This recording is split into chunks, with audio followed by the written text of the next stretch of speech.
It is time for a trip report. I spent about 48 hours in Orlando, and all the time was at Universal Orlando. Let's do this. You're listening to the Tomorrow Society podcast.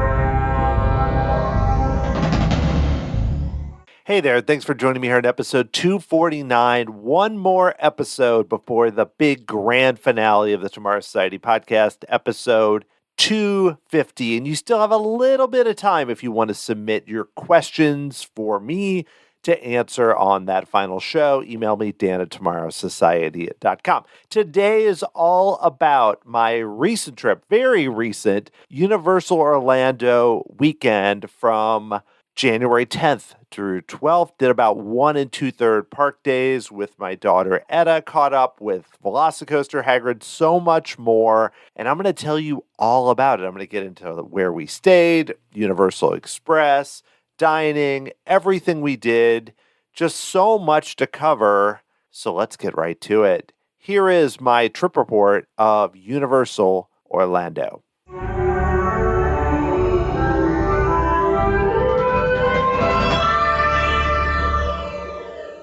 Before I get into what we did and all of my thoughts, I did want to play a clip. I recorded this several weeks ago as kind of my pre-trip thoughts. One, it kind of introduces what we did, but also what my goals were. And I think it's a fun way to lead into how everything went, basically looking back and saying, here's what I was thinking a little while ago. And then I'll talk about in the present day what happens. So let's throw it back to Dan in the ancient past of a few weeks ago. Take it away, Dan. All right, well, I am recording this on December 31st, New Year's Eve of 2024. You're not hearing this till well into January after our trip, but I thought it'd be fun. And this is something that Shannon Albert of the WDW Prep to Go or WDW Prep School does when she interviews people with their trip reports is she does an interview before the trip and then does an interview, the main trip report, but to kind of talk about what their goals are for the trip, which I think is really clever. And I thought I wanted to give Shannon credit because, she's not the only one who's ever done that, but has been doing it for a long time. Been a guest on Tomorrow Society podcast twice. Both were really fun shows. You should check those out. Again, that's Shannon Albert, but let's focus here. So what I wanted to do here is the episode 249 is going to be a trip report from our trip to Universal Orlando, which I'm sure you already heard in the intro that I'm going to record later on. But this is looking back to the past, essentially, a little bit in the past, not too far, to talk about my hopes for the trip. So I'm going to set my timer for 10 minutes right now so that this does not become too much of the show. So let's do this. Let's start the timer now. Okay, so you will hear it go off. This is not going to be super complicated podcasting here. You'll hear it go off in the background when we've hit 10 minutes. And there may be a little editing in case you're keeping track. It might not be exactly 10. It might be a little less. So we are doing a weekend trip, and we're leaving on January 10th, which has already happened by now, returning on January 12th.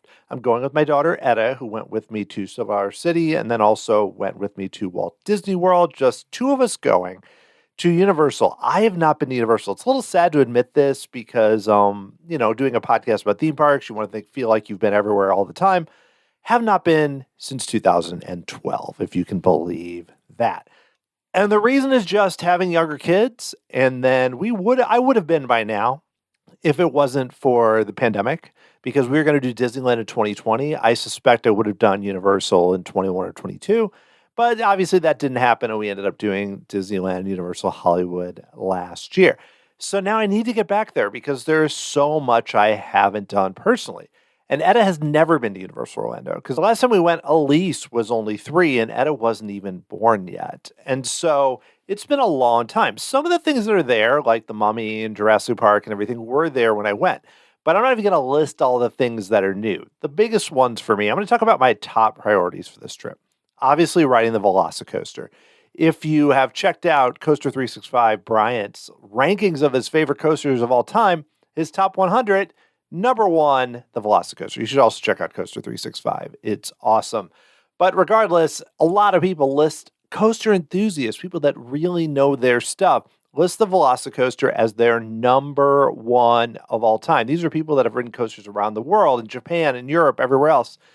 The fact that they list that, oh my goodness. And Edda's totally down. I mean, she did Time Traveler, is probably the only one that's gone upside down, but did fine on Tron and Guardians. I know this is more intense than those, but she seems down for it. Seems down to do it, down to do the Hulk, which I've done before. But the other big one that I, of course, want to do is Hagrid's, which I've also never done. Not as intense, but just doing to be I've heard it's a really cool themed coaster, with animatronics and a lot of fun thrills. It just looks super cool.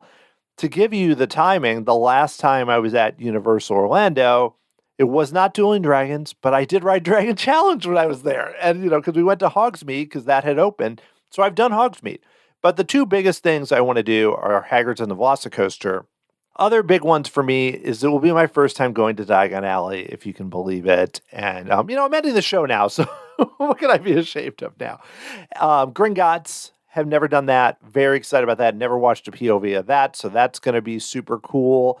Those are the three biggest things I want to do. And other things that I've never done, I'm excited to do Reign of Kong. I think that's going to be really cool. So that's another big one that I haven't done yet. New DreamWorks Land, haven't seen any of that. There's no particular attraction, but I've heard the show is very good. Never seen the Bourne Stuntacular. That's another big one. Love Terminator 2 3D. Thought it was one of the coolest things I've seen, but I've heard really good things about the Bourne Stuntacular. And then I want to re-ride rides I haven't done in a long time, like E.T. and like Men in Black and The Mummy. Maybe The Simpsons, though it did make me a little queasy the last time. And, other things I've never done, which I'm not excited about, like Jimmy Fallon and Fast and the Furious. But one other thing, and the new Minions ride. I've done Despicable Me, Mini Mayhem, but haven't done the new one, obviously.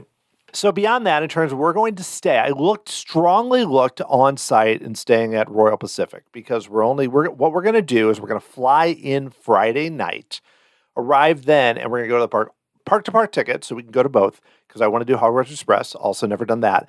We are going to do 2 days, essentially. Full day Saturday, all day, most of Sunday. Our flight out doesn't leave till the evening.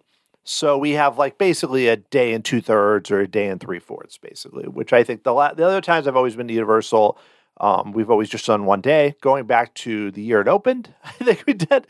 And then a couple times in the 2000s, most recently in 2012. Always done even 1 day across 2 parks. This will be the first time I've done multiple days there. And we're not doing Volcano Bay. We're going to do the 2 main parks.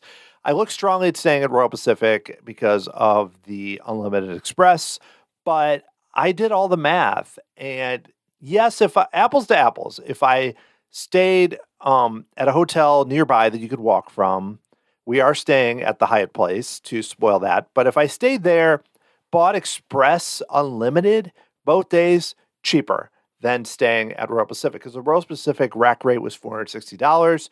And I could not find it cheaper looking at Hotwire or anywhere else.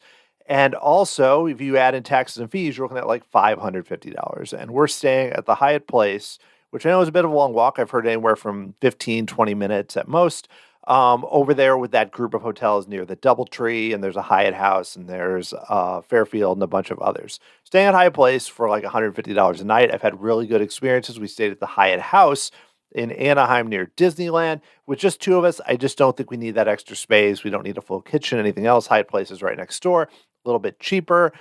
And the price for that was $150 a night. So if you really figure it out, you have a big gap there. Now, what we are doing is I purchased Express just for the Saturday, not unlimited. It was only about $30 more per person, but just the one-time Express for Saturday. Because my thought is Saturday is a busier day, and I bought the 2-park one too because it wasn't that much more. We haven't been in so long. I want to make sure. I know that Hagrid's does not have Express Pass, but I want to make sure that we get on VelociCoaster and Gringotts and everything else if it's more crowded than we think. And even for some of the stupid rides like Fast and the Furious, at least we have Express then we're able to get on those. I should also mention I'm excited to do Spider-Man again and the Hulk and Transformers. Those are 3 others I'm excited to do again. Because Express basically does everything except for Ollivanders, we're not going to get a wand probably. I don't think Ed is that into that. And Hagrid's. The only trick's going to be how do you get on Hagrid's? So my thought is twofold. Either A, on Saturday, if we're really making good time, if the wait is about an hour or less, we'll do it then. Or we'll just make an effort because Sunday we won't have Express. So I think there's a good chance we might ride Hagrid's then and just eat up the wait time. But late in the day on Saturday, if the wait time starts to drop at all, we are going to do it. But obviously it's not the top priority because we will be using Express for everything else. And, if there's something we want to do more than once and a long wait, we can do that. We may not even need Express. It may be a ridiculous expense. And that's the thing. Express was like $150 something per person. That's a lot. And I know I've derided the Disney kind of version of this, but if you think about it, I'm getting this for both parks for a day. Disney, for the Magic Kingdom, you're talking like 2.5 times more than this. So I think that this is still a better deal. Now I'm curious to see how it works because I haven't used it before beyond our single express pass for the studio tour that we got for the early access at Hollywood Nintendo. I've never used it in Orlando. We were there so dead in January, it never became an issue. But I know in the past 13 years, it's gotten more popular. So that's the biggest thing there too, is we're going to use Express. We're staying at the Hyatt Place. I rented a car because the car rental was so cheap. It was basically only a little bit more than what we would pay to do an Uber, and especially traveling with an 11-year-old. And just like, or shuttles. I've heard really bad experiences about the shuttle, but those started to drift up towards like $80 to $100 round trip. Rental car was only slightly more than that. I know I have to pay for parking, but at the Hyatt Place, it's like $15, $18 a day. So it's not that much more. It just seems easier, especially when we're leaving the next day, to be able to just leave when we want to. This worked out very well in March when we had the last day at Disney's Hollywood Studio. So we only got a minute left here. I'm just going to say again, top priorities, Hagrid's, VelociCoaster, Gringotts. I hope to do everything basically I haven't done before. Second day is going to be Bourne Stuntacular, any shows or anything like that, and then re-riding, and then things that just aren't a priority that maybe we'll do there. First day is going to be kind of the really long day, basically nearly open to close, not staying on site, so early entry is not an issue. That's the goal, is for me to catch up on everything, but also for Etta, who's never been to Universal, to be able to see that for the first time. She's done plenty of Disney trips, done local, Six Flags, Solar City, everything else, has not done something like this.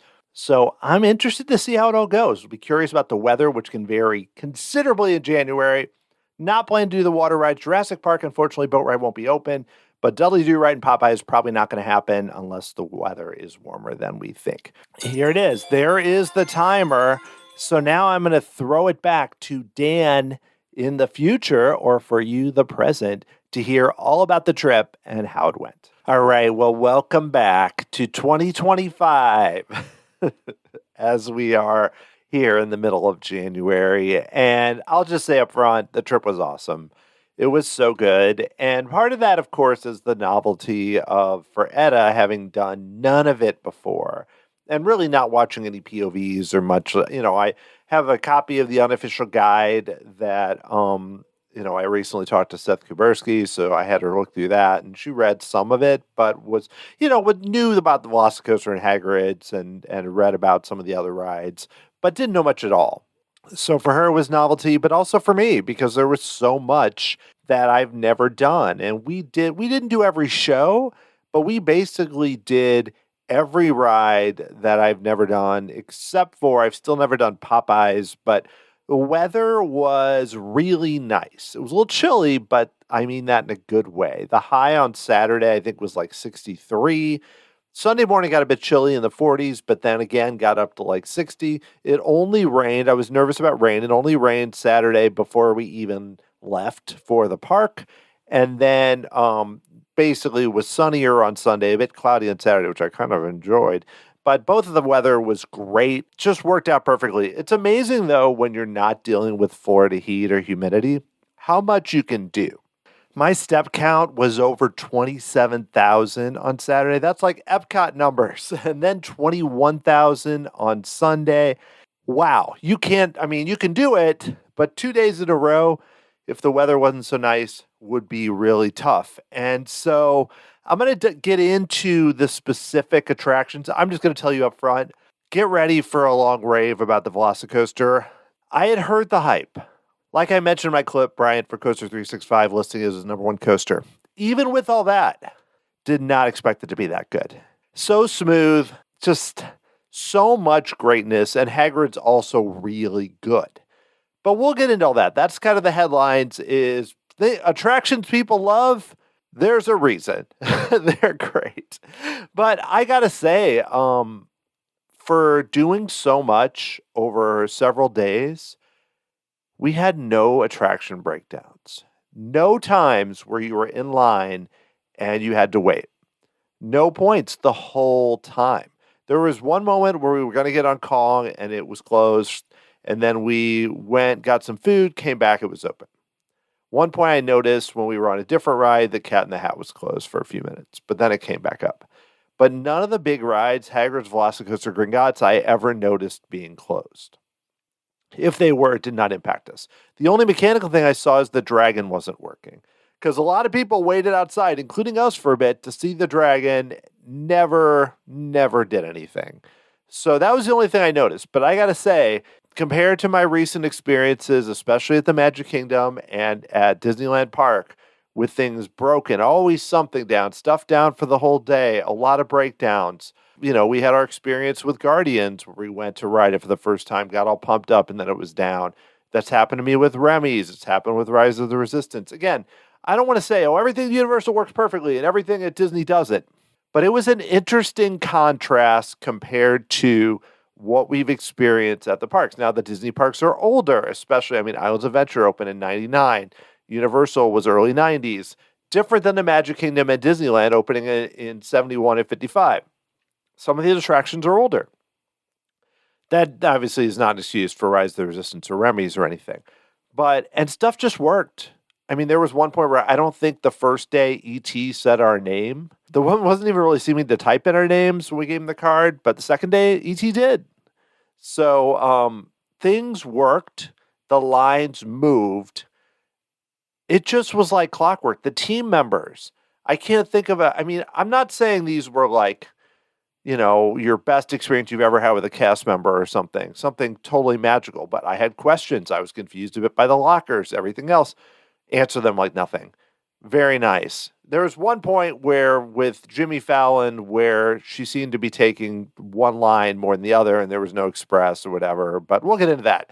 But really, great experiences with the cast members. Things just worked. The entrance process with where they have the facial recognition didn't take as long as I thought it would. People seemed to understand how it worked. We maybe waited, got there pretty close to opening, a little after opening, 10 minutes at most, both times. And no problem there. Going park to park was easy. Tickets, I had the tickets on my phone. Purchased tickets and Express Pass from Undercover Tourist. Was able to enter those into the Universal app. Scan them on my phone. Never had any issues with that, so I would highly recommend that. Want to briefly, though, I will compare it to Disney. And I will say, I know I've been focusing more on Universal the last few episodes with Seth. Tim and I talked about that.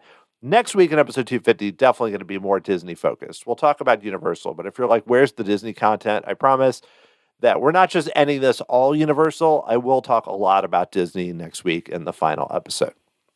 Now, I say that, comparing it to Disney, there's no way for me personally to compare the two because I have so much history with Disney. Yes, I went to Universal Studios in Florida on its opening year. Yes, I went to Hollywood when I was a kid and everything else, but just sticking in Florida, I'd been to Islands of Adventure. This was only the third time.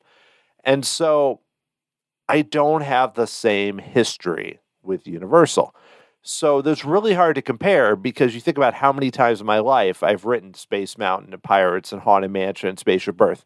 It's not just nostalgia. It's also just, it feels like, it's like a warm feeling that you get where you're like, oh, I'm back. I get to go experience this, especially Epcot or, Magic Kingdom, everything else. It's not that Universal I have bad feelings towards. I've kept up with everything they've done. I had good experiences on each trip I've had with them, but I don't have that same history. So in one sense, that's makes it different where you're treating it more like attractions based versus park based. But in a weird sense, like I mentioned with novelty, it's a good thing because then I go in with so many things I haven't done. But I will say, trying to approach it, because I was almost approaching it. I've been there a few times, almost like a new guest because there was so much I hadn't done or so many years. If I was somebody who had never been to Universal and had this experience, now granted, I knew some things about what was good, what was bad, what to focus on. But if I was a new guest, which I mostly was, I would be blown away. Etta even said, she's like, Dad, I really liked a lot of the Disney coasters, but it was really cool to do all these new things, especially for her doing all these thrilling rides where, like I mentioned, she has done Time Traveler and a few other coasters, did all the Disney coasters, did Tron and Guardians, but she's never ridden anything like the Hulk or VelociCoaster. Even Time Traveler goes like 50 miles an hour. She's never ridden anything that went 70 miles an hour or that had elements like the Mosasaurus roll or something, or even 7 inversions like the Hulk. For her, that was different. And then also just so much of the theming and everything else, it was all brand new. So it's hard to go apples to apples, but I got to say, given how this went, if Epic Universe really hits, part of me went, okay, we're going to go. We're going to have a good time. The next time I'll go to Universal will be Epic Universe, probably be a few years, but it'll be focused on that. I'll have hit everything. I could go back anytime. I'm not going to go back this year, but I would love to go back and ride Hagrid's and VelociCoaster and E.T. and Men in Black and everything, and Gringotts over and over. It was not an experience where I went, oh, that was a lot. It was really cool, and that's a great sign for Universal. If you get me, who's diehard Disney fan, podcast about Disney, everything else, goes, I want to go back to Disney. I always love going to Walt Disney World, but also love doing this. So I don't know. I'm not going to say I'm not shifting allegiance. There's no real allegiance to me. That's never really been a thing. Going to Universal and having a great time does not diminish my enjoyment of going to Disney. We had a great trip to Walt Disney World last March. We kind of got a nice area without the crowds. So we were able to do a lot of things here. We did a lot of things then. Both were great trips in completely different ways. But there is something, for lack of a better term, epic about certain elements. Even City Walk and how big it is. It's a little loud and much, but it's also big. Everything seems so large. And yes, something like Guardians and Tron seem big, but it's a very different vibe and not entirely bad either way, but super fun in the same way, especially with some of the newer attractions, which are moving away from so many of the simulators. But I want to get into what we actually did very quickly. We're going to start a little negative here. And the Hyatt Place, not good. Really, just not a good hotel, I got to say. I'll try to be fair with it, though. The location is great. You can walk there. The walk's a bit long. I would say more in the 20-minute range. It's actually about a mile. So that's a bit much. We did that on Saturday. We walked to and from the parks. It worked out okay, but we got to Sunday, and I was like, while the walk was convenient, felt very safe, decided to drive to the parks, then I paid $32 for parking. Speaking of one thing that seems too high, $32 to me was hard to stomach. But I got to say, going back to the Hyatt Place, good location. It's located right near there. It's a little further away than the DoubleTree. You do have to walk up the road, cross Major Boulevard, which we did not find to be too hard. Then do the Kirkman Road pedestrian bridge, and then you get into Universal, and that's a very pleasant walk. You get up to where then the valet escalator is, go up that, and then you're in the City Walk area and all that. So pretty convenient with all of that. And plus, then you do the metal detectors and everything at the valet parking, so you don't have to do that. You've already done it, so you're all set. I think personally, I would have done it both days if it was just me, but I could not do that to Etta. She was a trooper, didn't really complain, but that many steps with that level of walk, especially after a full day at 2 parks, is just too much. But focusing on the Hyatt, here is the good thing about the Hyatt. Location and the beds are comfortable. Everything else is bad. It wasn't originally a Hyatt hotel. It was, I forget what the other type was. It's been redone. It actually was remodeled a few years ago. And this is one of those kind of like they remodeled certain parts and not others. Parts of the room seem fairly new, parts of the room seem old. I think they did redo the beds, but then you kind of have just a very basic air conditioning system where if your bed is by the air conditioner, it's super cold, but the rest of the room is not. The layout of the room is really crazy. It's like a Hyatt room where it's typically large and has the big sofa bed area. We had 2 queen beds and a sofa bed. Did not use the sofa bed, but the big sofa area. But then has all this unused space and then a tiny bathroom. Tiny bathroom with basically just the toilet and the tub/shower. Every time I thought when we opened the door, I thought it was going to hit the toilet. Now, I knew it wouldn't because the toilet didn't have a bunch of marks on it, but it was so tight. We were joking about it. And then you have the sink outside there, just out in the open. Just a really awkward setup. So that's one part of it. I should have looked into that more. I did look into a little bit, but also I saw that the ratings were like 4.2, 4.3 out of 5. Unofficial Guide gave it 3.5 stars, listed as one of the best hotel deals. And granted, the price was fair. I don't feel like I got raked over the coals with the price, though their parking, which I had seen as $18, we had seen $15 before, up to $22 to park in just a really basic outdoor lot. And I feel like I know that's kind of what they do, but I thought they had a third party person. Like it didn't make sense. You just had to scan this app and then pay there. I thought that was too high, but it's a thing for me. Paying for parking, especially at a hotel, always seems weird. This is not the middle of Chicago or somewhere where parking is at a premium. It seems strange, but that was really a minor issue. The biggest issues were just a lot of stuff was broken. The toilet ran constantly. The coffee machine in the room, there was a tray you needed for the individual self-serve coffee. The tray was just not there. The breakfast, it had free breakfast. It was terrible. It was chaotic. The eggs were gross. They had ham. They didn't have like sausage or bacon. Etta really likes to eat like fruit for breakfast. All they had were oranges. She spent a bunch of time peeling the oranges and then said it tasted gross. I like it when they have individual yogurts, which she's a picky eater would have had. They just had a giant vat of yogurt. It was set up kind of weird. They kept running out of things. It was a mess. The second day, I went and just grabbed a little oatmeal real quick, went back to the room. I did get coffee down there, but it just felt cheap. And that's the thing. The Hyatt House, when we were at Disneyland, did not feel cheap. Now, granted, it costs more. And there is a Hyatt House right next door to the Hyatt Place. Newer hotel, probably should have stayed there, but I just didn't think we needed to pay extra for this giant room with a kitchen that we weren't going to use. But in hindsight, at a minimum, should have done that. It wasn't that much more. I'll just say everything just felt old. It just felt like they kind of remodeled. The elevator was really old. It's just not a great hotel. Again, we barely spent time in the room. So if your thought is, I'm going to spend all my time at the parks, I don't need the Unlimited Express, or I'm going to buy it or whatever, or the price on a really busy weekend just doesn't line up, this is a fine choice. But I would look into some of the other ones because if you think of like Hyatt's where it's a little higher quality, this is not that. I got to tell you, Seth, Unofficial Guides, drop down your rating. I'm thinking 2.5, maybe 3 at most. This is not a 3.5 star hotel. It's just not. It's too beat up. 3 is generous. I know some of that is based on what they have, but in terms of ratings, I'd say 2.5 is at best. 2 to 2.5, really. But so that was the downside.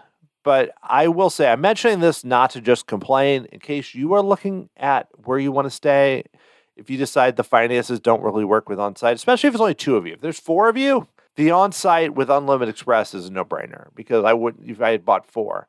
But 2 just is not really going to be the same. It made more sense. So let's dive a little bit into Universal Express and how that worked. So like I mentioned, I bought the 2-park Universal Express where I could do 1 time at each attraction. And granted, Unlimited wouldn't have been that much more, but I knew at some point you've got a time consideration because we're only doing Express on the first day. The second day, I knew we were only going to stay till like 5 o'clock or so it didn't make as much sense. So just did it for the first day. Bought it through Undercover Tourist, so it ended up on my phone, which a lot of people had cards or receipts or whatever. This was on the app, which for the most part was really convenient. And I got to say, it worked great. Most of the rides, there are some rides with the Express, like Forbidden Journey and Gringotts, you felt like you didn't even wait a minute There are others where it's a bit slower, like the big example being Flight of the Hippogriff, because they were only running one train. So when you get up to the spot where you're really not that far, still took a little while. And that was the only example I saw where there were operations where things seemed slow. For the most part, it felt like they had plenty of trains, plenty of ride vehicles, plenty of staff the whole way. It was just Flight of the Hippogriff where they only had one train, where I felt like they probably should have had two, where one is loading while the other is going. But I don't know how they usually do things. Maybe they only have one train. I'm not really sure. But I got to say, there is no way we could have done so much without Express. Even when the lines for rides are 30 minutes, 45 minutes, 20 minutes, you're skipping that every time. VelociCoaster, the line was 90 minutes. We did Express, maybe we waited 15. It's like lightning lanes. Sometimes you're going to wait a bit, but for the most part, I found it to be very quick. The app always worked fine. No issues there. The most we waited, again, was like Fly the Hippogriff. We waited a bit for the Hogwarts Express when we were at Diagon Alley in that area. But again, most of the time, there were plenty of examples where we basically just walk right on the ride almost, or, basically. And there are a few like where you do skip kind of the pre-show area or most of that. That's the case with Men in Black, for example. Forbidden Journey, you do miss most of the Hogwarts queue. But then there are others like VelociCoaster where we saw most of it, where you didn't really miss much at all. Gringotts, we still got to do the elevator and each of the pre-shows there.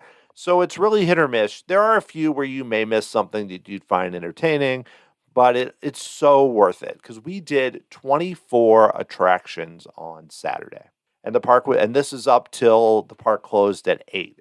Islands Adventure was open till 9, but Universal only was open till 8. Did that, and that's really something. So, and then going back to Disney a little bit, Disney, of course, has their equivalent to Express Pass. But again, this is one of those where this was an extra expense. If you really think about it, we paid for our park tickets, and then we paid for Express. That's a lot of money per day. But not having been to Universal for 13 years, this amount felt fair. It felt like a good value. It would not have felt like a good value if I paid $300 or $400 a person.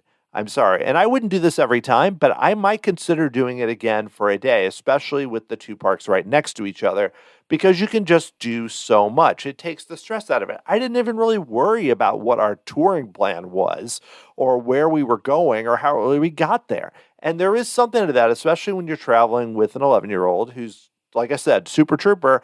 But still, when you don't have to worry about that, it takes so much anxiety and stress, especially when it's only a short weekend trip. If we were there 5 days, 4 days, no way. Not necessary. And I think about it, yes, probably, given how the Hyatt was, it may have made sense to do the unlimited and stay at Royal Pacific. But again, apples to apples, money-wise, 2 nights at Royal Pacific was like $1,100. And when I knew I could stay at the Hyatt, buy Express for one of the days, and it would be significantly less than that, more than half, but not that much more than half. Even though I didn't like the Hyatt, I don't regret that decision. I just regret the decision of choosing the Hyatt versus another one of the hotels, Hyatt House or DoubleTree or something else over there. So no regrets there, but I still might consider it because while Sunday things went smoothly, it was really tough to have Express Saturday and then not have it Sunday. Let's talk briefly about the dining. I will say I think Disney still has an edge overall on Universal on dining options. Universal, a lot of the dining is pretty basic. They also don't do a great job with kids' meals. I know Ed is 11, but she still likes to eat the kids' meals because, she doesn't eat a giant cheeseburger. She likes mac and cheese. She likes pizza, things like that, where the kids' meals benefit. They don't have kids' meals at a lot of the places. There are some, and we actually ended up, this was not by design, but we ended up eating on Saturday at both Harry Potter main restaurants, which I had planned to eat at one maybe, but it worked out where it wasn't super crowded. Like the touring plans had said, crowd calendar 8 out of 10 for the Saturday. The result was a 6 out of 10. And then Sunday they said 4 and it was 4. So Saturday was a bit busier, but was not as busy as expected because it was like 11:45 and we were hungry and I was like, well, I guess we could check out the Leaky Cauldron in Diagon Alley, but I've heard that place is really popular and probably we couldn't get a table and I don't really want to wait. We walk in, there are available tables. There was a few people in line, but they were just waiting to get in. And the way it's set up is you walk in, you go to your table, you scan, and then you mobile order, and they bring it to your table. That all worked great. It was really easy. Now, if you're someone who doesn't have a smartphone, I'm not sure how that works, but with us, it was super easy. Etta got mac and cheese on the kids menu because they do have kids menus at the Harry Potter restaurant, mac and cheese and fries. I got fish and chips, and both meals were excellent. It was good. She loved that. It was above the typical, I feel like, most basic theme park mac and cheese. Fries were good. I thought the fish and chips were excellent. I don't eat it that often, but it was on par, if not slightly better than the Yorkshire fish and chips that they have at Epcot.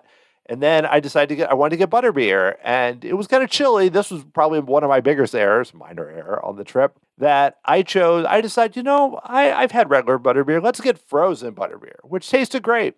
Unfortunately, it made me really cold. Like, that feeling in your chest, it's kind of like brain freeze when you take a drink. I kept getting that. And then we went outside. This is when we were waiting for the dragon that never did anything.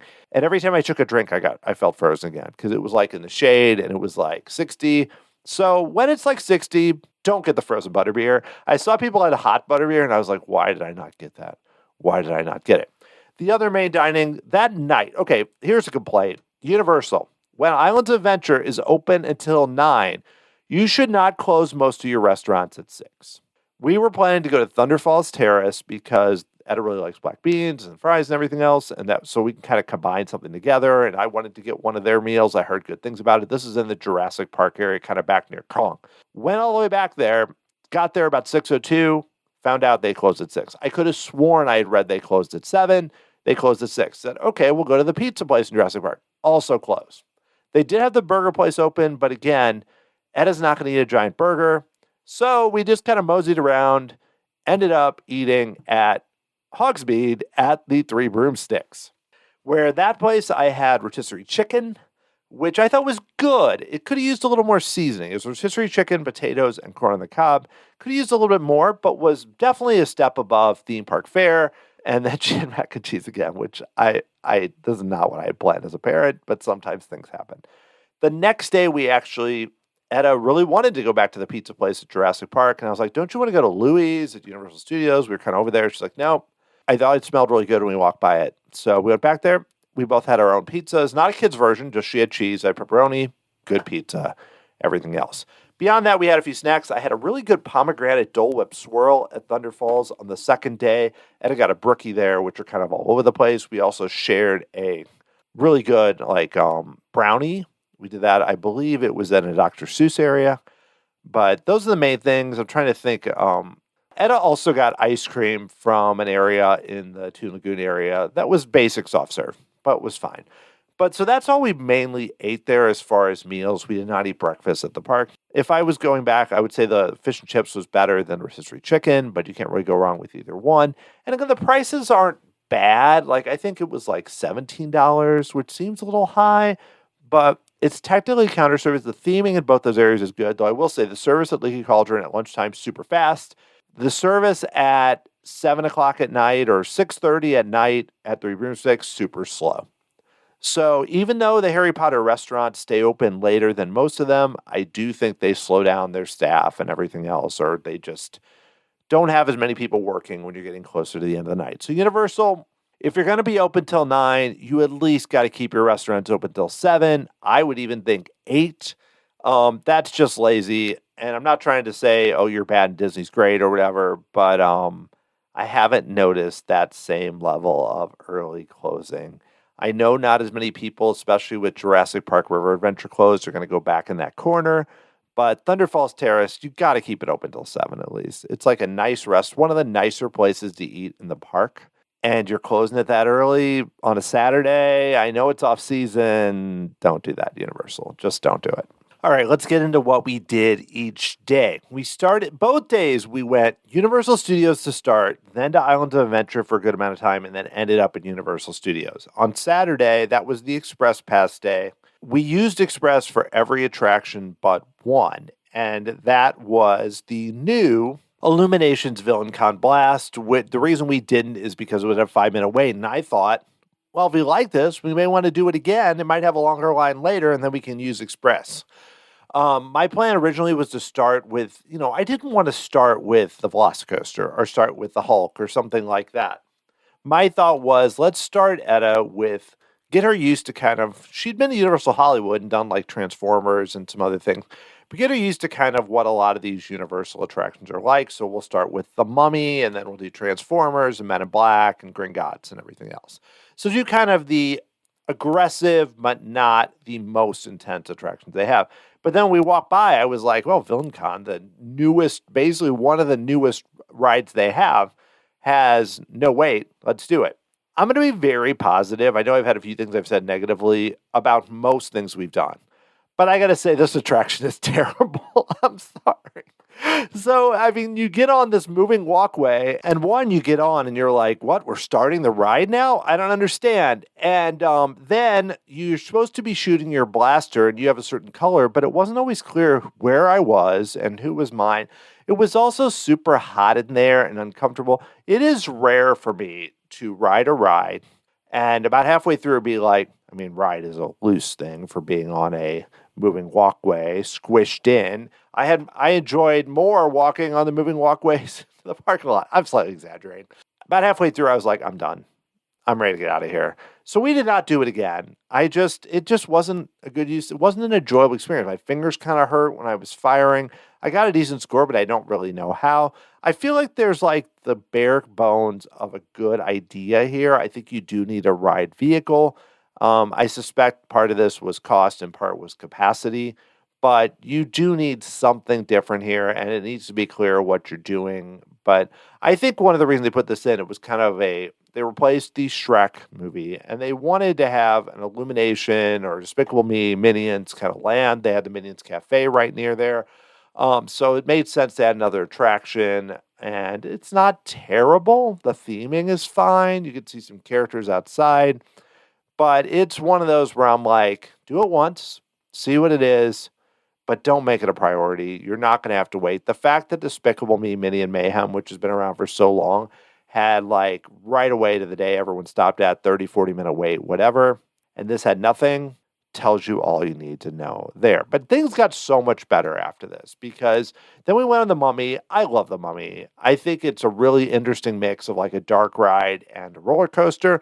Yes, they could add a little more to make the sets have a little more depth to them, but still, it's a fun ride. I think the forward and backwards portion are cool. The sets still look good, and the ride was smooth. I liked the fake out at the end. Etta really enjoyed it. I think this would have been a great way to start, but it almost seemed even better after doing the last one. But great way to start. Really cool ride. I really appreciate it and think that it's fun and definitely worth doing. Then we did Transformers, which we had done in Hollywood. There we waited like 35, 40 minutes. So we were very familiar with the story of the Allspark and everything else.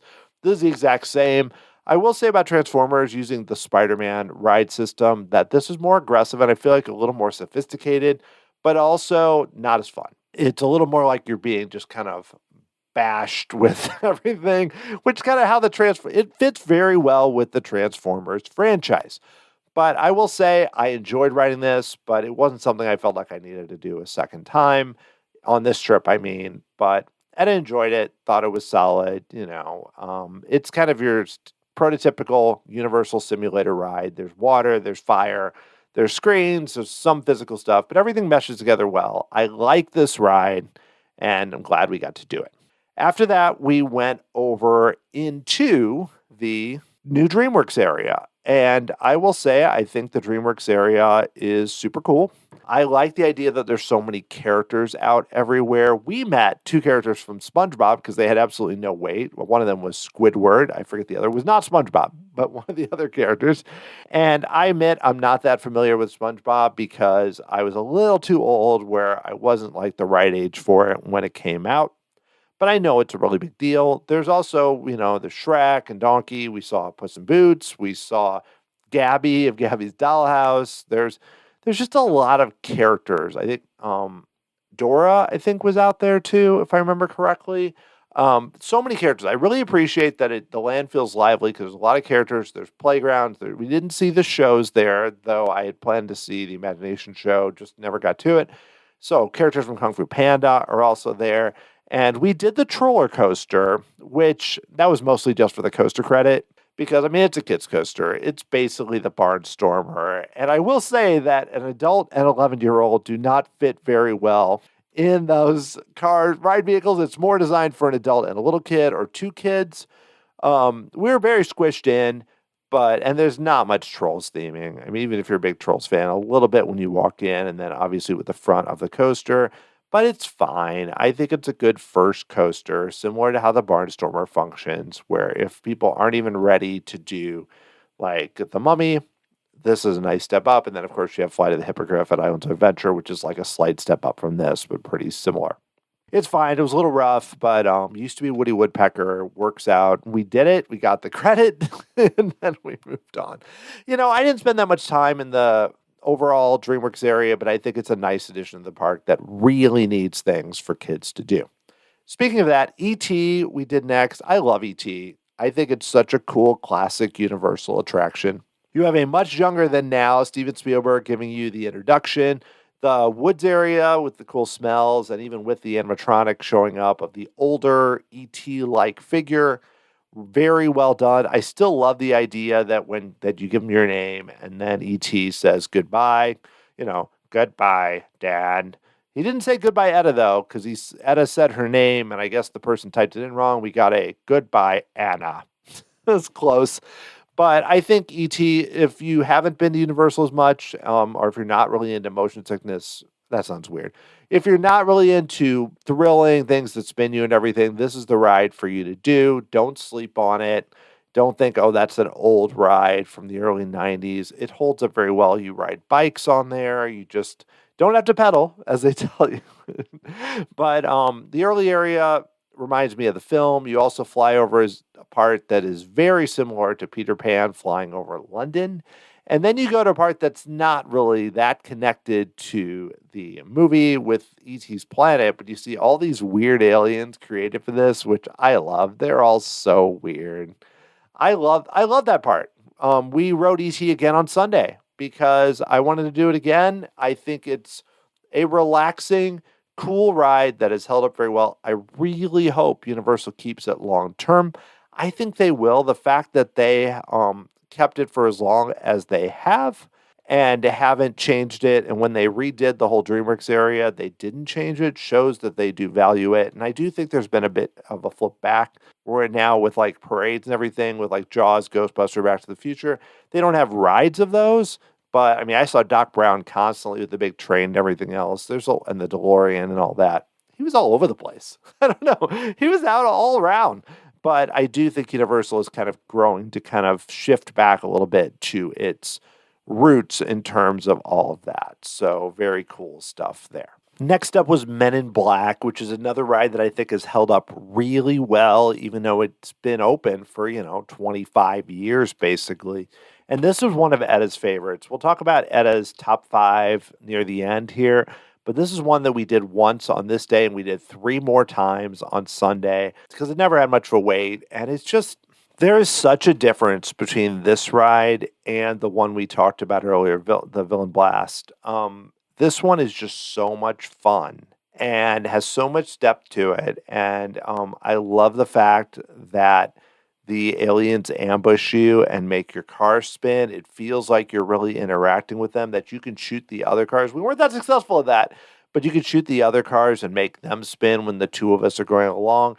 There's so many like aliens hidden in different places, especially up in the windows. You have a really fun Steven Spielberg gag. I had talked to Dave Cobb about this ride. If you go back to that episode, it's worth, if you like this ride, learning more about it. And I feel like I could just ride it over and over because there's just so much to see. We never grew tired of it. The pre-show is cool. We did not really see the pre-show with Express on Saturday, but we did. The 3 times we rode it Sunday where the waits were like 5 minutes, 10 minutes, and 15 minutes or something. So it wasn't very much. But I also think this ride just holds so many people. And it's just great. It's one of those that it's like Buzz Lightyear on steroids, and I've heard that term before. This is not something new that I've coined, and it's one of those that you can just do over and over and find something new. The spinning adds a little extra layer of thrill to it. I think it's so good and such an important part of the park here in the back of the park. I love the 1964 World's Fair vibes to everything. I love the way that, they have the pre-show and then it's like, actually, behind this kind of fake World's Fair, you have this Men in Black setup. Just so cool. Really well done. And it's one of those that when people say, oh, Universal Studios, I saw, in this one Disney group that I'm in, they were like, well, I really liked Islands of Adventure, but Universal Studios is bad. I'm like, no, man, what are you talking about? You've got The Mummy, you've got Men in Black, you've got Gringotts. It's like, come on, just do better. That's all I will say to that. Just think a little more outside the box. Next, we have The Simpsons. Still kind of makes me feel a little queasy for some reason. I mean, Back to the Future did too, but I think also too, it's one of those rides that feels a little too long for what it is, just with the simulator whole setup there. I love the Simpsons gags in the pre-show. I think there are so many fun Simpsons elements to it that makes it worth riding. What they did, the entire Simpsons land, but also with this particular ride, is they captured the right vibe for The Simpsons. I still think the 3D characters that you're riding behind when you're on the simulator don't hold up as well. And this is also kind of, it's interesting to me when we get to it with which ones Etta really loved as some of her favorite attractions, that the simulators did not do very well. And while I think she enjoyed it, we both felt a little like woozy after it. And that's actually what led us to go and have lunch after this, because we both were like, all right, we need a break.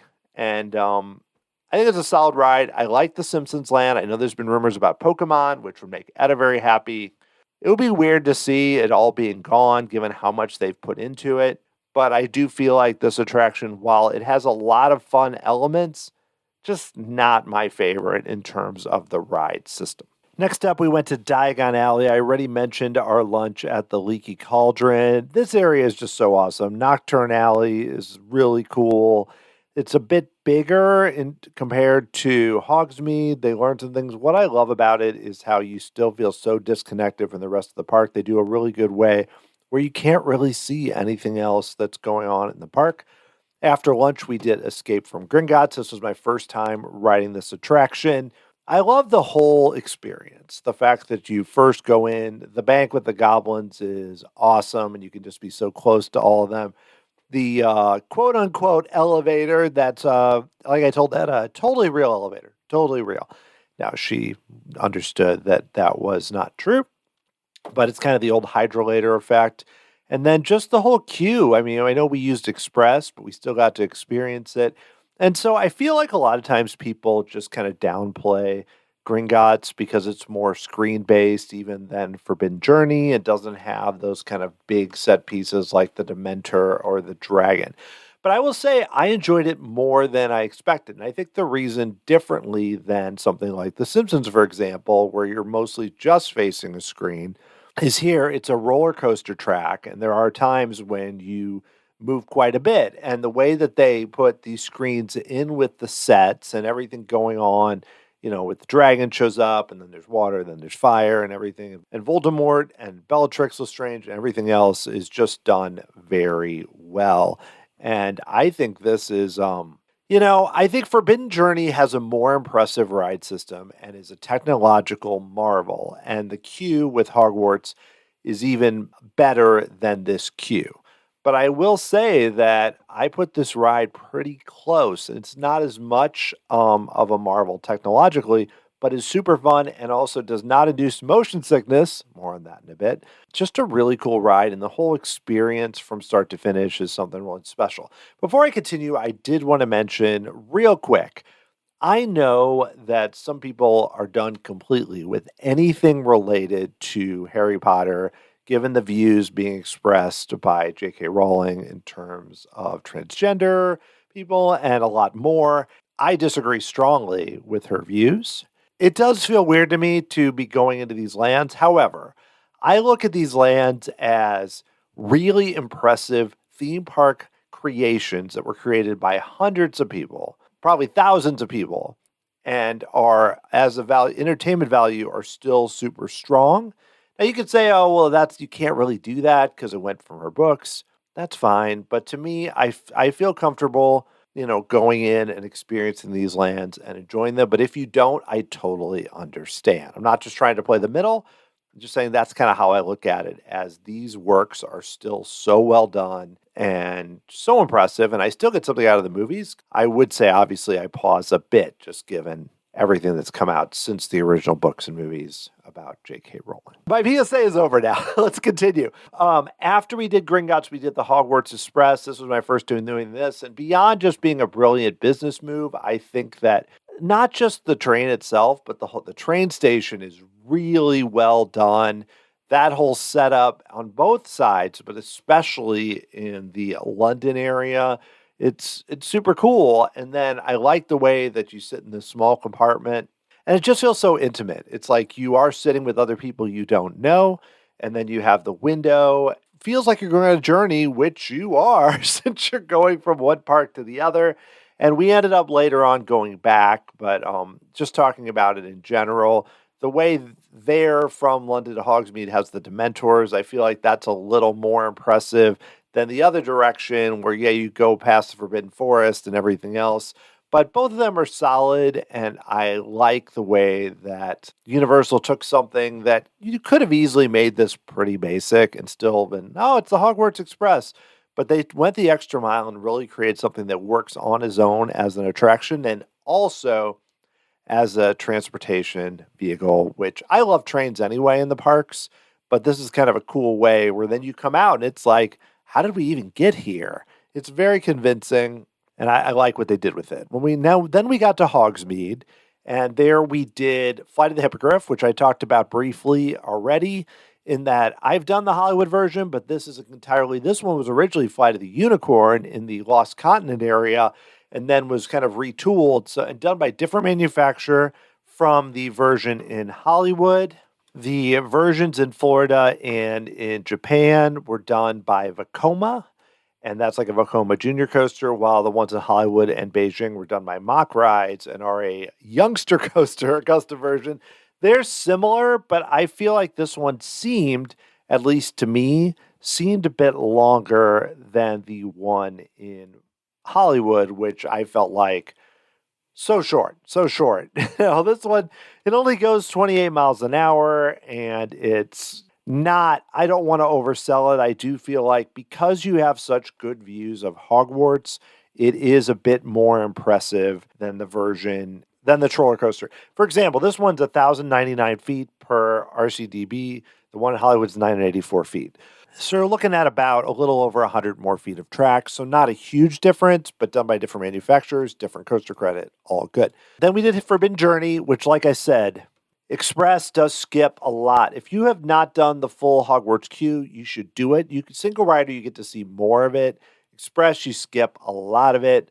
But, and even we went through it so fast where you did go by Dumbledore and we went through the room with Harry and Ron and Hermione. But given our experience in Hollywood where we got stuck in that room for a really long time, I didn't think I did experience it anymore.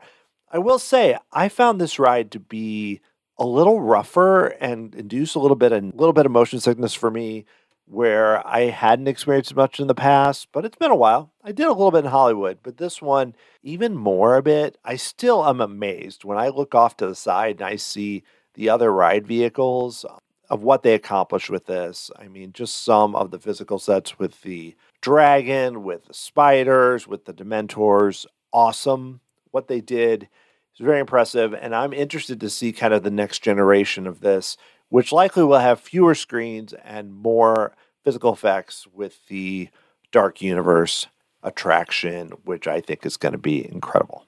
Since we had a little bit of motion sickness, not like throwing up or whatever, it just felt a little woozy, we decided to take it a little easier and go into the Dr. Seuss land, where we basically did everything there. On and off. We didn't do it all in a row, but I'm going to talk about it all now. At its favorite, one fish, two fish, red fish, blue fish, mainly because, I mean, how could you not enjoy it where you can maneuver your ride vehicle, which is kind of like a Dumbo setup, but maneuver it where your dad gets sprayed in the face. And that's exactly what happened. She listened to the unreliable narrator, I think, of this attraction, where they tend to try and give you tips about how to not get hit, but I think it actually leads you into getting hit. She got some water on her. I mean, it wasn't that much, but it was mainly me getting sprayed in the face. But Etta really enjoyed this. Unfortunately, we rode this on Sunday. They had turned off the water, and that just made this ride really boring. Nothing much to enjoy there. We did Cat in the Hat, which I remember having a lot of spinning. I think they've toned down the spinning a lot. There's only a few spots where you spin around, which makes sense because it's a kid's ride. Do we really need to be that crazy? I think this is a clever ride. We did it again on Sunday. You know, it's very easy, it has some fun touches. It's not my favorite, but since Universal doesn't have that many rides like this, I think it's super important. I also did the carousel, which is a funny moment where basically we get done and I'm trying to get off the carousel and I can't figure it out. I'm up high. So what I should have done is swung my both legs to one side and kind of dropped down that way. Instead, I tried to drop down one leg and then the other leg was still stuck on the cow we were on. So I figured that out and then Etta did the exact same thing and it kind of bumped her ankle. So be careful on the carousel. You never know. And this is also in the Dr. Seuss area. The other ride in Dr. Seuss, which we actually did a bit later, is like the trolley that they have there. And that trolley has a very long wait. The slowest moving line I think I've ever experienced almost anywhere. But we used Express and it skips basically the whole thing, thankfully. It's a cool ride. I like that they have the stories and everything else. Technically a power coaster. If you really want, I'm not going to list it when I rank some roller coasters later. Yeah, it's fine. I think it's way too short, but I think it's cute. There's two different tracks. It's worth doing, especially with little kids. Then we ventured over into the Marvel area. Oh, I should mention, too, that before we did all this, the crowds were nuts in Hogsmeade. So I was like, we got to get out of here. So we got out and ended up in Jurassic Park. And there's no really good way to get from the area in Jurassic Park near the VelociCoaster back over to Dr. Seuss. So we went all the way around. We should have gone back through Hogsmeade or gone through Lost Continent in some way. Instead, we went all the way through Toon Lagoon and back around. Islands of Adventure, not as easy to navigate as Universal Studios, especially given kind of the setup now with the VelociCoaster and the way they have it done. You've either got to go through Lost Continent or Hogsmeade or go all the way around, and none of those are really easy options. Notwithstanding that, extra walking, which contributed to our 27,000 steps, I find the Marvel area to be a little overwhelming. I think that there's some really great theming, and I do appreciate that it's so different even than what later came in as Avengers Campus, which feels a little more stale, but this is just like out of comic book. There's characters everywhere. I mean, the fact they had so many character rings. I took a picture with Wolverine in its yellow outfit from the comics, and then, of course, also showing up in the recent Deadpool Wolverine. But they also had Captain America out. They had Spider-Man. They had Storm and Rogue out there to meet. I mean, pretty cool, especially with X-Men 97 just happening, to see them in kind of similar outfits. That's really cool. Then we did some of the rides. Quickly, I'll mention the Storm Force Accelatron, which Etta made me do, which I had not done before. So it was a new thing, which is basically teacups with kind of a light theme of Storm. And I told Etta I would ride it, but we could not spin the wheel. I hate to be that way, but I just did not want to get sick. So we did that. She enjoyed it. And we did Spider-Man, which I love Spider-Man. I think it's better than Transformers, mainly because I feel like it's kind of goofy and has silly music and it's very comic booky. And still has some nice thrills and the sets, and they've redone the film so it looks clearer than ever. The sets work out well, and just the idea of all these various members of the Sinister Six, or sometimes called the Sinister Syndicate, I believe.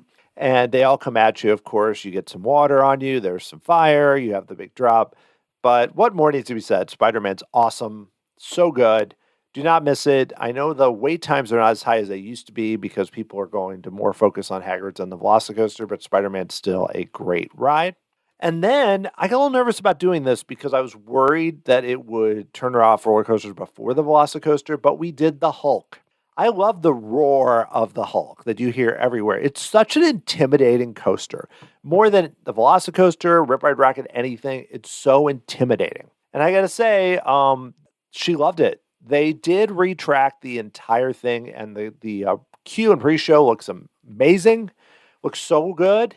And then the ride itself, still not smooth, but much smoother than it was the other times I've ridden it. And it was awesome. 7 inversions. Can you believe it? My 11-year-old daughter did a coaster with 7 inversions. The only other one with any inversions was Time Travel, which I think has 3. And this, it's nonstop. I really like when you come through like the smoke and out of the tunnel and how that goes under the bridge where everyone stands. I got a nice video that I took of right next to it. The launch is awesome. The way it flips you upside down, and then you go up even higher, and you look back and you just see the lagoon and everything else. It's so cool. The second half after the brake run is a little more ho-hum, but the Hulk is still an excellent roller coaster. I've been following the path we took that day. We went a little bit longer, and then we headed over to the VelociCoaster. I hope you've stayed along this long for, like over an hour to get to the point where I finally talk about this coaster more. And I say this with no hyperbole or it's the new hotness, it's the most recent thing. This is the best roller coaster I've ever been on. And I haven't been on thousands of coasters, but a decent amount, like 70, I think is what I'm up to. My goal is to maybe unofficially get to 100 before I turn 50, which is not as far away as you might think. A little over a year. It's so smooth. And yes, it's intimidating, but neither one of us felt bad at all after. So you have to go through it quickly. The pre-show and the queue. The queue is very good. You have the pre-show. I like the idea of it kind of being like this great idea they have of having a roller coaster with the Raptors. So it's like a theme park within a theme park. And then you have Chris Pratt's character being like, this is a terrible idea. That's a terrible idea. All that's fun. I know we did Express, but we still got the gist of that.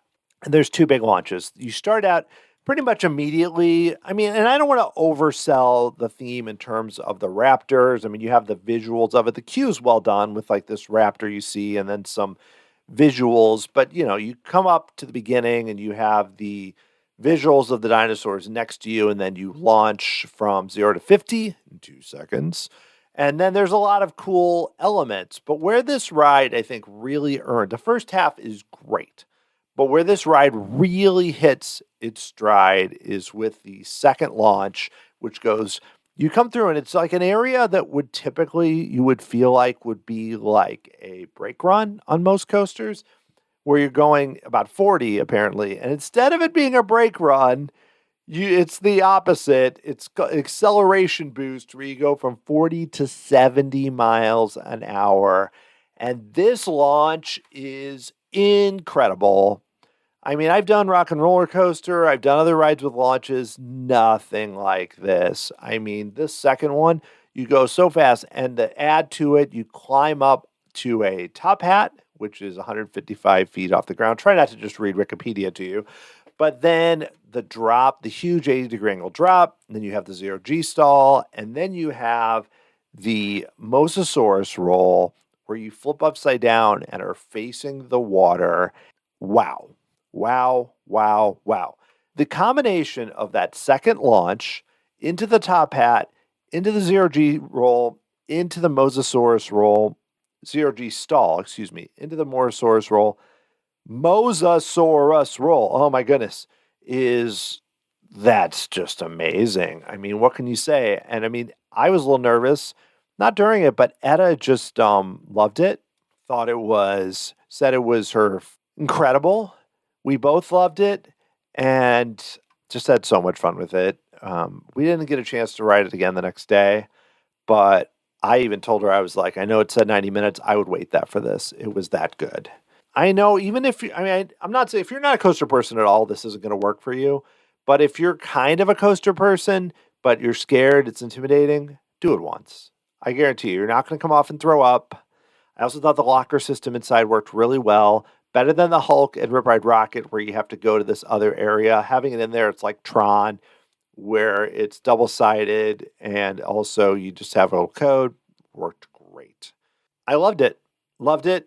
Would ride it over and over. Would go back there just to ride it, basically. That's what I'm saying. It's that good. I know everyone has said it, but I'll just add my voice to the chorus. One of the greatest roller coasters ever made. I haven't ridden everything, so I can't say, but for me, it's going to be my number one coaster anywhere until something beats it, or, until I change my mind if I write things more. Such an achievement. Kudos to Universal Creative for making a ride that also has a theme to it and is not just a coaster. And then Intamin for making such a smooth ride where you have young people, older people, so many people can ride it. And yes, it's intense, but it doesn't make your body feel like you just got destroyed. And that's a hard thing to do. The Hulk is a lot smoother, but I still could tell I'd experienced something when we did the Hulk. VelociCoaster, completely different setup. Just so cool. All right, we just had a few more things that we did on that Saturday. We did Kong, Skull Island Reign of Kong.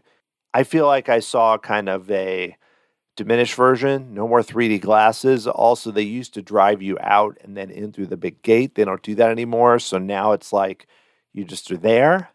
I will say I like this a little more than I expected. I thought the physical elements before you get into the kind of the main dome room were well done.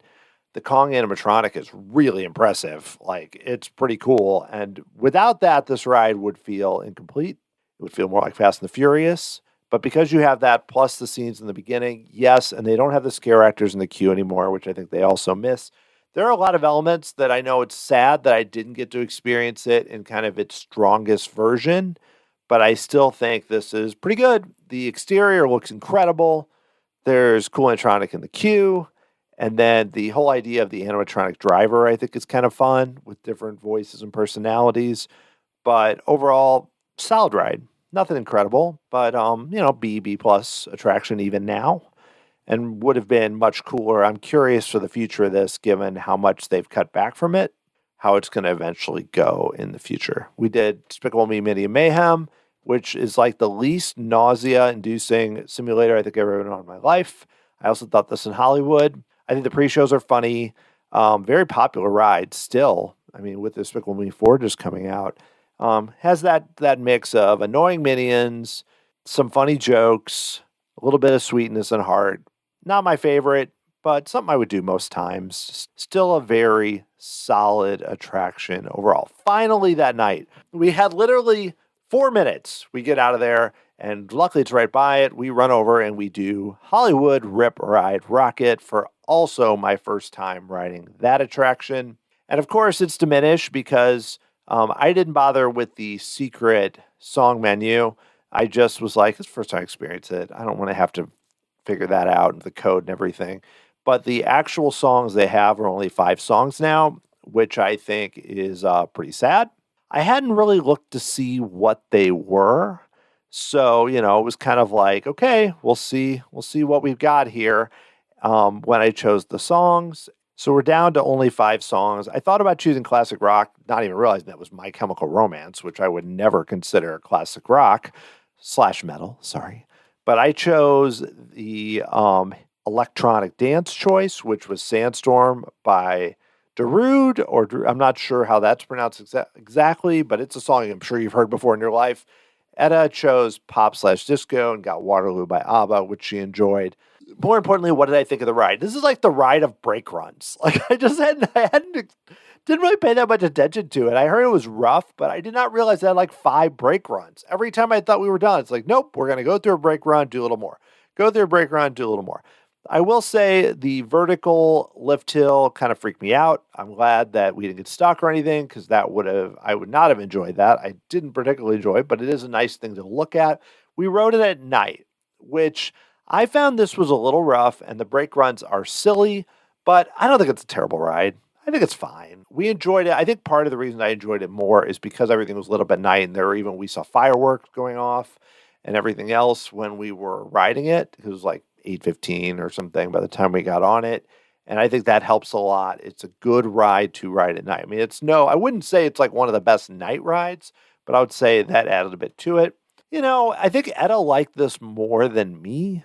I thought it was fine. I expected it to be rough, and it wasn't too bad. I just think it's such a weirdly designed coaster. What a strange coaster this is. And this one, but obviously the announcement has come out that it's closing I believe in August, if I remember correctly. This was designed by Maurer AG, And it's an odd car. Everything about it is kind of strange, but I will say it's not a complete disaster. But I understand why they want to close it, especially with the songs no longer being part of it. And I think I'll be very interested to see what they end up doing there.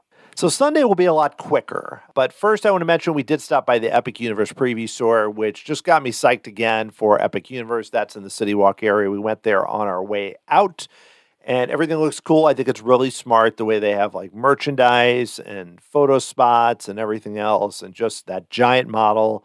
So pumped for Epic Universe, especially after this trip. Well, on Sunday, I'm going to narrow it down to things we did that we have not done already.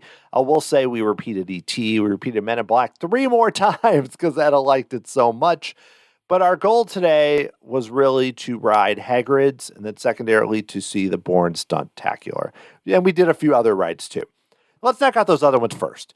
We did Fast and the Furious, which I don't understand this ride. You have these long pre-shows. You have this really awkward banter, which I found entertaining between the cast members and the several people on the Fast and Furious franchise. And then you get in the ride, which I've done the studio tour in Hollywood, so I knew kind of what to expect. The whole thing with like it's a party and family and all that is so stupid. I mean, just so dumb. It's such a massive queue and a massive building. Like they were expecting really big lines for this, I believe. I think that they were thinking we've got a hit because, I remember when it first was added to the studio tour in Hollywood, people really got into it. And I think that's what they were kind of expecting from this. I actually went and watched a YouTube video because I was like, did our video cut out early or something? Because you're on the video and you do the jump and then it just ends. And I was like, what? That was the end already? What? Nope, that was the end. But I mean, I had heard this was terrible. It was 5% better than I expected, but still terrible, but in kind of a weird train wrecky way, not in a boring way. The whole thing is just so misguided and so strange. And I don't think it's going to last very long, especially if they do announce something Fast and the Furious themed, like a coaster in place of Rip Ride Rocket. I think that would be the end for this attraction. I mentioned Jimmy Fallon, which was a little better than I thought. I love the Roots. I remember seeing them in concert many years ago before they joined The Tonight Show or anything else a few times. So fun to see Black Thought wrap the safety spiel. That was fun. I think the Tonight Show elements, the history, the walkthrough there, even you being on the Tonight Show and all that is all kind of interesting. I think the race itself is boring and short, and the pizza smell is weird, and going to the moon, it's kind of very cartoony and very Jimmy Fallon-esque. I also don't really watch The Tonight Show, so I don't really know most of the characters very well. I have nothing against it. I think Jimmy Fallon's harmless. He's just kind of like, okay, he's fine. He's likable, I guess. Just kind of didn't leave much of an impression. I thought it'd be worse. Etta was like, that wasn't as bad as I expected, because she kind of was like, nah, I don't want to do it. I will blame Jimmy Fallon for, we were getting ready to leave. We thought, okay, we'll just do this. We haven't done this yet. And then we waited in line longer than it said and longer than expected because of the way the woman there loaded the vehicles. We should have gotten in. I think she thought one line was express when it said use either one. Neither one was. That actually didn't seem like a big deal until we got to the airport and there was a massive security line. I really should have thought of this on a Sunday night after Walt Disney World Marathon weekend, but luckily we got through and made our flight, but it was a bit scary there. But our flight there actually got delayed due to the storm. We had snow in St. Louis, and then we were waiting on people from Oklahoma.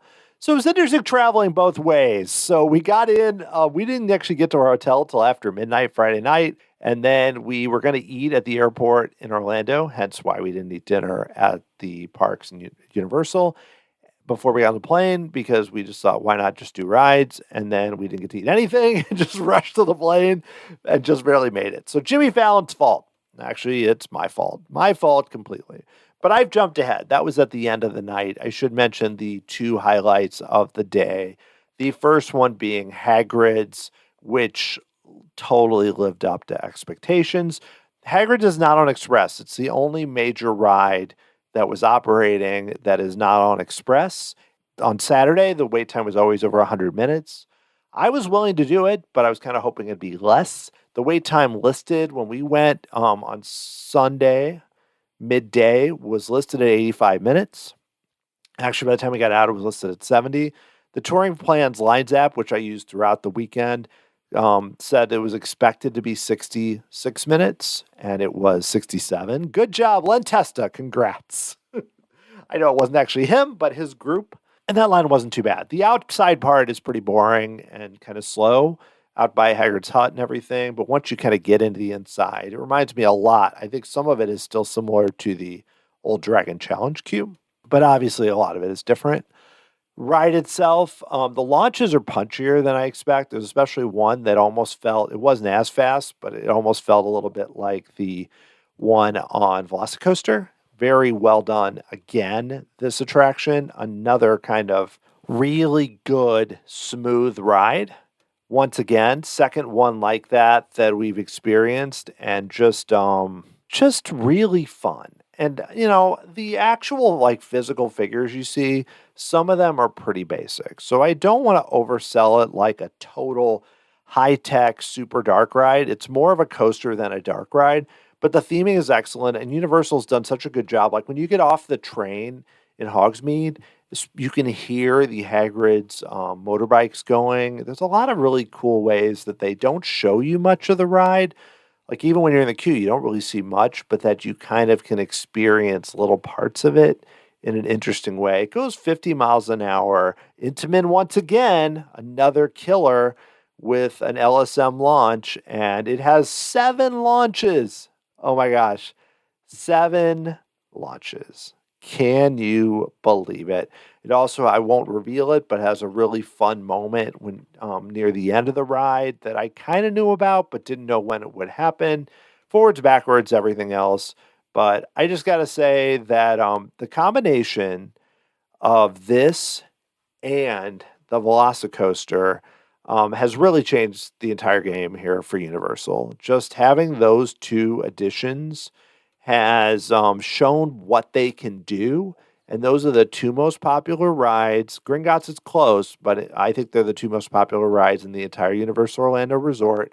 And those 2 should be more of an indicator, along with some other things like Gringotts that are a bit older, or Kong when it was fully done, of what they can do. Now, you could flip it and say, but Dan, what about other things they can do, like Fast and the Furious, the recent Minions attraction, and Jimmy Fallon as things? But again, I'm looking at their major attractions and really recent, even more recent, 2019 and 2021 with Hagrid's and VelociCoaster. I mean, I don't want to give too much more away of Hagrid's. I'm just going to say, don't be scared by having to wait an hour or an hour and a half or whatever. I mean, obviously the early entry is your friend here, but even so, you got to really get there early, because I even looked up early entry. If you stay on site at Universal, you're still often waiting that long. It just does not drop. And for good reason. It's a home run, and also a little less intense than VelociCoaster. So some people will do this that maybe will not do VelociCoaster.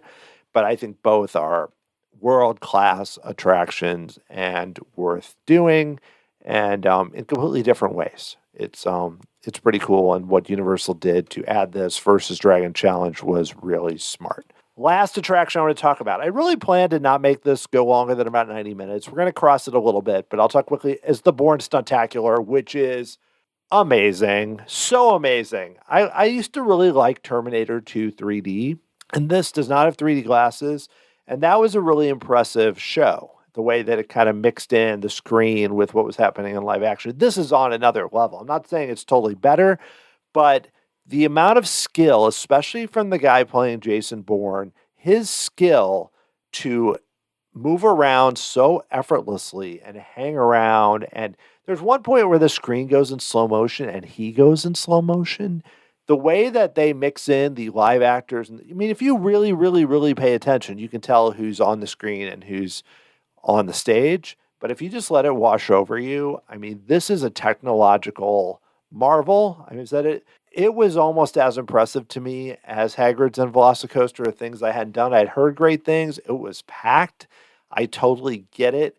Interesting thing about this, there's a moment where it froze and they had to reset, and someone came out and talked for a bit. And I had this thought. I was like, Does that happen every time? And I looked online and some people said, yes, it does. And some people said it's never happened. So it doesn't seem like it happens every time, but it does seem like it happens sometimes. Now, I assume this was actually a technical glitch and they're doing it for safety. I don't know if just sometimes they have somebody come out just to give some background. But regardless, that was also interesting to see when you saw the people on the screen freeze and then they reset. It's a fun show just with a lot of great stunts, but it's so much more than that because Edda really liked it. And I was like, but she didn't like Waterworld at all. I thought it was boring and weird. She just said she also thought it was so interesting. And I know that was a year and a half ago, and maybe she's gotten a little more sophisticated in terms of theme parks, but just the screen and this guy, and you have such a good view of him. I mean, we were up on the left side, kind of near the front, and we had such a good view. We weren't too close, so we still got a view of everything.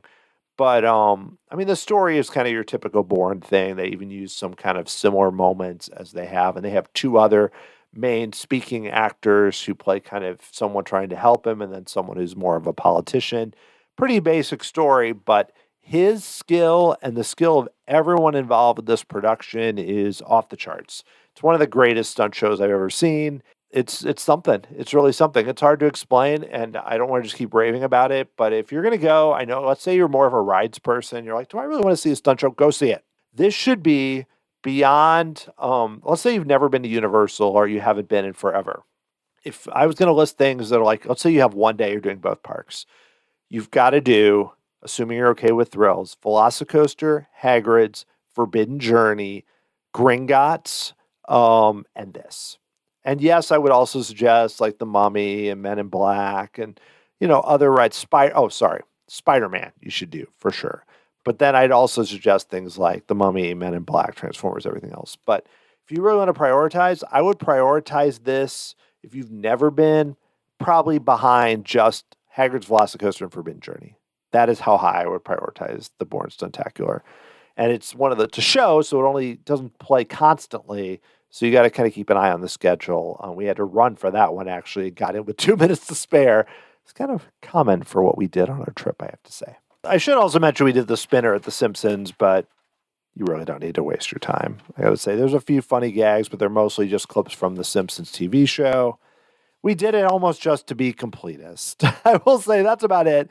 But I wish we had done it. It opened at noon when we were there. So at one point we were through the Simpsons area, but we actually had to go back. There's not really anything more we need to say about that. So let's go ahead and sum this up now. I asked Edda, I said, hey, why don't you think about it and tell me your top 5 from the trip? And she was like, oh, I could tell you this right off the top of my head.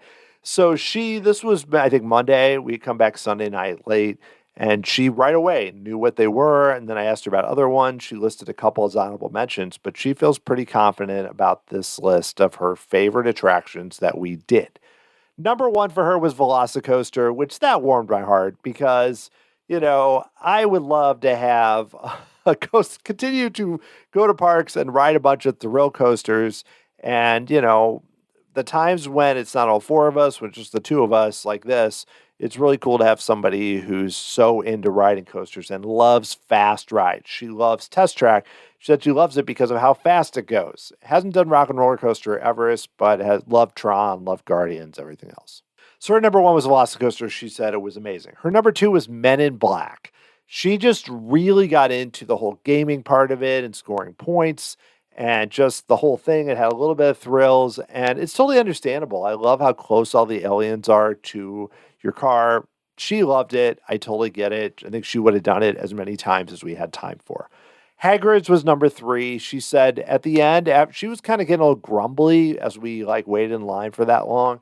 We barely waited longer than 15, 20 minutes for anything. And then we went and waited 67 minutes for that. But then after, she's like, that was totally worth it. Because she didn't really know anything about it at all, except for it had to do with Hagrid's and, there's a motorbike and stuff. But she didn't really know. And so I think it blew her away. Her number 4, this is where it gets fun. Her number 4 was One Fish, Two Fish, Red Fish, Blue Fish, because she thought it was so funny. She is talking about, of course, only when the water is running. She was very mad when we were looking at a site where you can log rides and the rating was 5.6 out of 10. She's like, how is that even possible? But she enjoyed it. She liked the song. The song kind of drove me crazy. It's fun to just have kind of a different mix. Her number 5, which shocked me, was Bourne Stuntacular. because she didn't seem that excited to even do it. I mean, I don't think she's ever seen, like, she's never even seen an Indiana Jones stunt show. I could not get her to go with me. We had time to see the Indiana Jones Stunt Spectacular in March. I'm going to try it again the next time we go, but she thought it was awesome. Just loved the whole thing. And her honorable mentions, hence the focus on coasters, were the Hulk and Rip Ride Rocket. She really wanted to do Rip Ride Rocket again, and we just ran out of time. I figured we probably wouldn't. Then the wait got up over 45 minutes, and we just didn't have time. Even if we had skipped Jimmy Fallon, we couldn't have done it also. We did Fast and Furious early in the day. I was kind of waiting to do Rip Ride Rocket maybe later. And she thought Hulk was awesome. She said it was almost too intense, but she really enjoyed it too. So if you look at her rankings, 4 of them are roller coasters. And that I asked her about Forbidden Journey, and she said it was a bit too, made her feel a little queasy. So that's why Forbidden Journey did not make it. She also liked The Mummy. She said she probably would have listed that 8, and she liked Gringotts a lot too, so that probably would have made her top 10. Real quick, I'm going to do my coaster rankings for the park. Pretty simple. This is just all the coasters. I'm not counting the Seuss Trolley, even though it's technically a power coaster. Let's go 8 to 1. My 8 is the Troller Coaster. No argument there. 7, Flight of the Hippogriff. 6 for me, but is Rip Ride Rocket, which I enjoyed more than I thought, but it shows how strong the top ones are.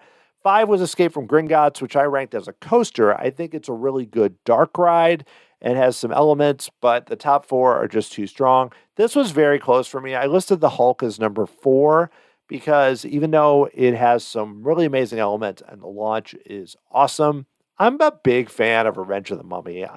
3 and 4 are about 3A and 3B, really. The Mummy just, even more than Gringotts, as a coaster, has some nice moments, and I love the kind of fake ending. In their own category of the top 2, number 2 is Hagrid's, number 1 is VelociCoaster. Both those stand well beyond the others and are some of the best attractions I've experienced anywhere. And I'd be curious about how VelociCoaster Rex goes up against Iron Gwazi, which people often list as the best roller coaster in Orlando, possibly their favorite ever. VelociCoaster unseated the Voyage as far as my favorite coaster. I need to update my rankings. And Hagrid's may make it also near the bottom of the top 10 or somewhere in the middle there, I have a feeling. All right, it's going to be time to wind it down. Just to summarize, this trip is something I wanted to do, and I was kind of envisioning it originally as a solo trip because I wanted to make sure that I did VelociCoaster and Hagrid's and all the kind of thrill rides. And we considered it as a family trip. But again, my 15-year-old not as excited about kind of this quick sprint jaunt. Doesn't really love crowds either. Still a big fan of theme parks, but Elise went to Lost Island with me, but that was almost no one there, and it was in the summer. Just too much to try and cram this in between 2 different weeks of school, even though the kids were off school 4 or 5 days in the week before our trip because of snow, which was weird. That actually might have helped. But Etta was a trooper, and it ended up working out great because there are rides I would definitely not have done alone. Possibly a third of these rides. I wouldn't have done any of the Dr. Seuss ones by myself. Some of the other ones, Storm, whatever, I wouldn't have done. So it would have really narrowed the scope a lot. It also made it so much more fun to have somebody to talk with and someone else to enjoy. So I'm glad this worked out. And I got to say, we had such an amazing trip to Walt Disney World in March. But this one's right up there. And I know it's different. That one, I enjoyed the hotel a lot more, Port Orleans French Quarter. Parts of it I found kind of relaxing.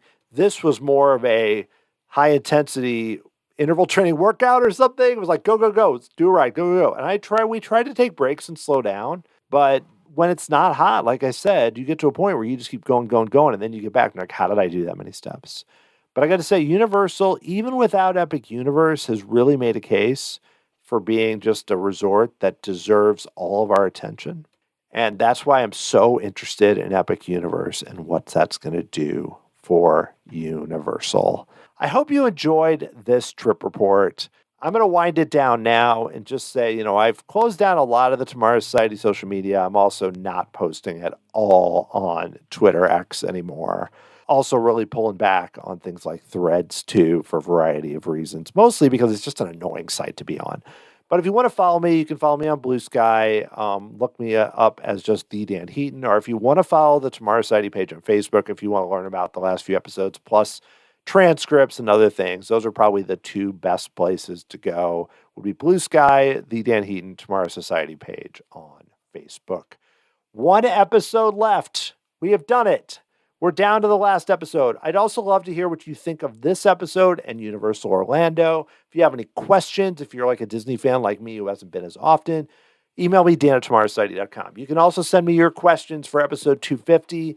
Send them in the next maybe like 3 to 4 days. If you can get them within a week, I think you'll probably make it, but I can't guarantee it. But questions can be about theme parks, about rides, about the podcast, about me, about what the history of the podcast, anything. I'd love to answer them. Send them to me. I've already got plenty to do the show, but I'm always interested to do more. The music that you're hearing right now was written by Adam Hookey and performed by the Sophisticated Babies. Thank you so much for listening to episode 249, and for all of you that have been fans of this show for so long. I really appreciate it. It's been a fun way to kind of wind this down. Can't wait to bring you the final episode, which will come out as soon as I can do it. But I hope you enjoy this episode in the meantime. Take care out there. I hope you're all going to have a great 2025. Thank you so much. You guys are all awesome. I'll talk to you again next time.